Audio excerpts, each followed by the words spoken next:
Assalamualaikum warahmatullahi wabarakatuh. Sekarang kita akan membicarakan tentang constitutional question ya. Di constitutional question ini memang isu yang menarik di tahun 2018-an. Nah, di sini adalah merupakan penjelasan tentang tulisan jurnal. Ini adalah rubrik tentang tulisan jurnal. Nah, tentang constitutional question ini saya membaca miliknya Joshua Satria, yaitu Masyarakat Pemantau Peradilan Indonesia, yang ditulis dengan Pan Mamat Faiz, peneliti MK, di Jurnal Konstitusi volume 15 nomor 4 Desember tahun 2018. Mari kita mulai.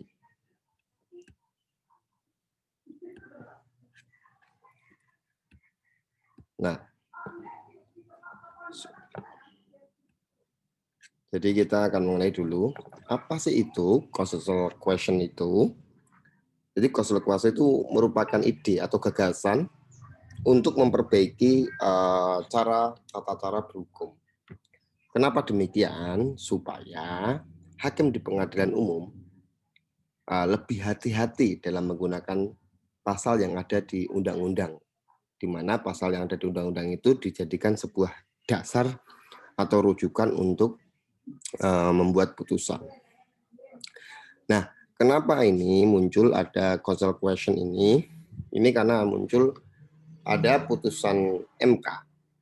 Di putusan MK nomor 013 22 PUU 4 2016 yang pada intinya mengatakan apabila seorang hakim, tentunya hakim di luar Mahkamah Konstitusi ya, meragukan konstitusionalitas suatu norma hukum yang hendak diterapkan dalam suatu kasus konkret. Jadi saat perkara itu, karena konkret itu ada kasus konkret saat hakim menangani perkara. Sehingga sebelum memutus kasus dimaksud, hakim yang bersangkutan mengajukan permohonan atau pertanyaan terlebih dahulu kepada Mahkamah Konstitusi perihal konstitusionalitas norma hukum tadi. Nah, ini digunakan hakim yang ragu-ragu. Ketika ada hakim ragu-ragu, maka ia menggunakan constitutional question ini.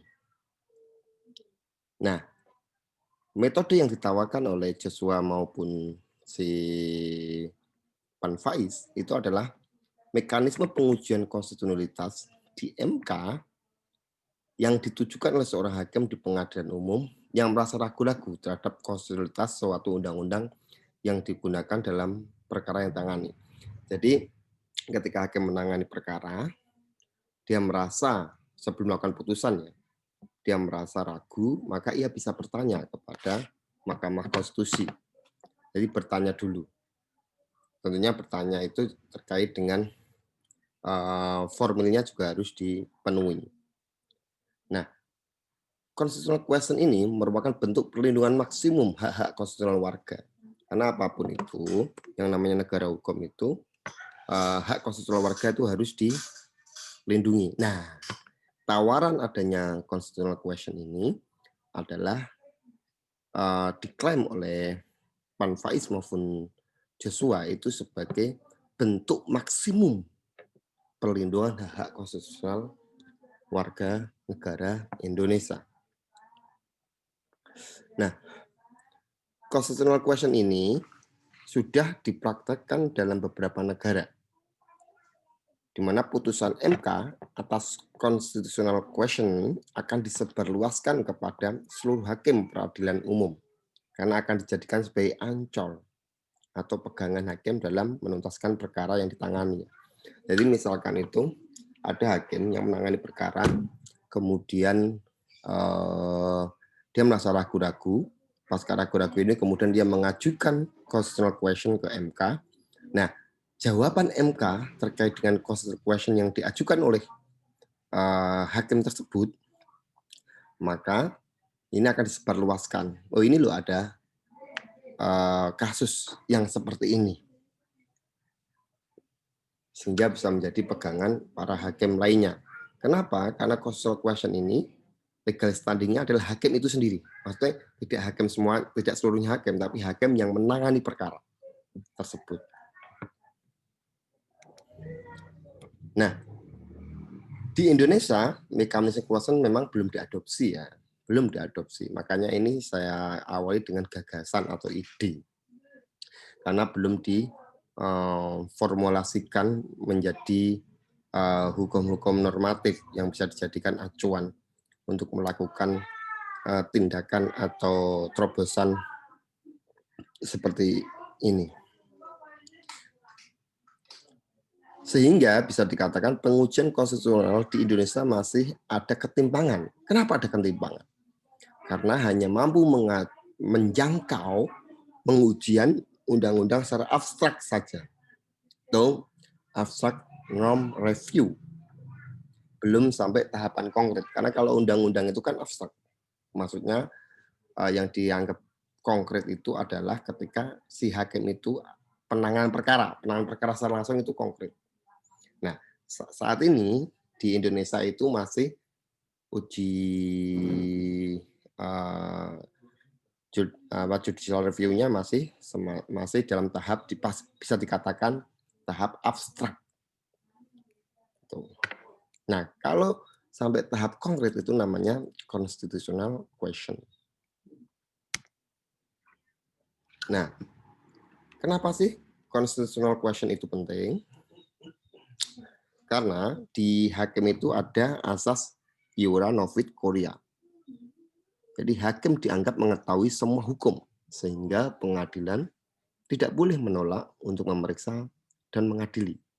Nah, ini pun sudah tertuang dalam Undang-Undang Nomor 48 Tahun 2009 tentang kekuasaan kehakiman. Jadi hakim tidak boleh menolak apapun itu, tidak boleh berdalih. Nah, terus apa sih kaitan asas itu, asas iura novit curia dengan constitutional question itu?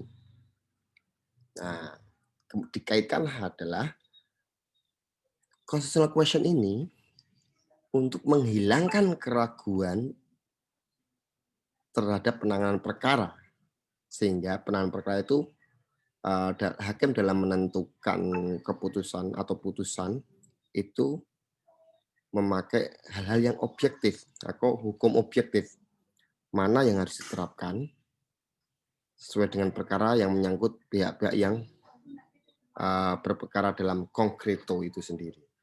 Jadi asas ini tuh begini maksudnya. Kan hakim itu tidak boleh menolak.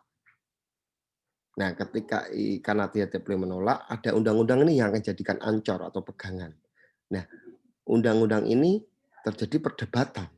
Apakah undang-undang ini bertentangan dengan konstitusi atau tidak? Misalkan seperti itu. Nah, karena tidak boleh menolak, ketimbang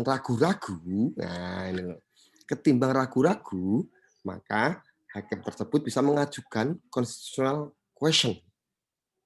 Nah, seperti itu. Jadi karena hakim tidak boleh ragu-ragu.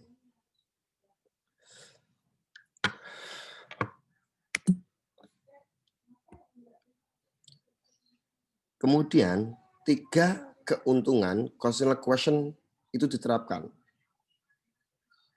1, tadi sudah ada dijelaskan di awal, memaksimalkan penghormatan, perlindungan, dan pemenuhan hak konstitusional warga.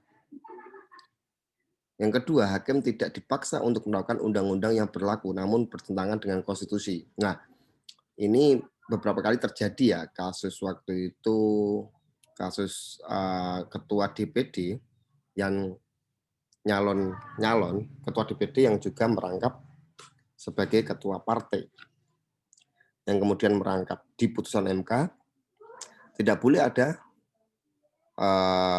rangkap, artinya tidak boleh ada anggota partai yang nyalonkan DPD. Karena DPD itu adalah perwakilan daerah, bukan perwakilan partai yang seperti di DPR.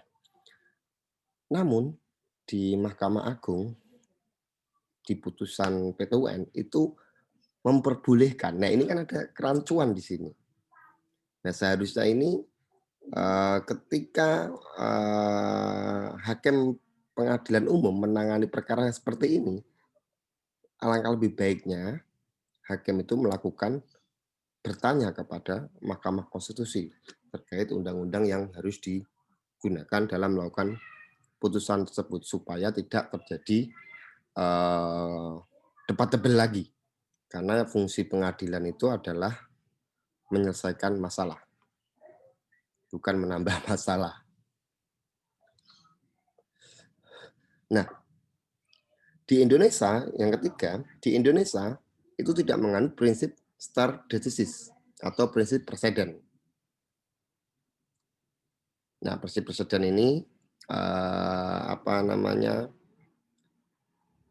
hak mengakui atau mengklaim bahwa semua kasus tidak sama, gitu loh. Jadi tidak wajib menjadi rujukan hakim, tidak wajib menjadi rujukan kasus-kasus yang pernah terjadi, perkara-perkara yang pernah terjadi.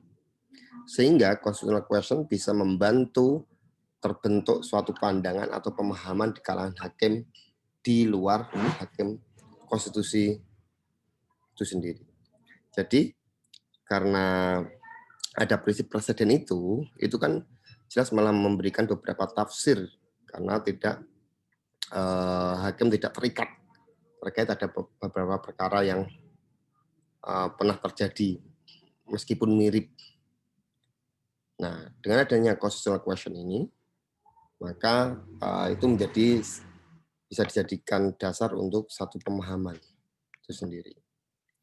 Nah, demikian sedikit uraian tentang constitutional question itu sendiri. Jika ada pertanyaan bisa komen di kolom bawah ini. Terima kasih. Assalamualaikum warahmatullahi wabarakatuh.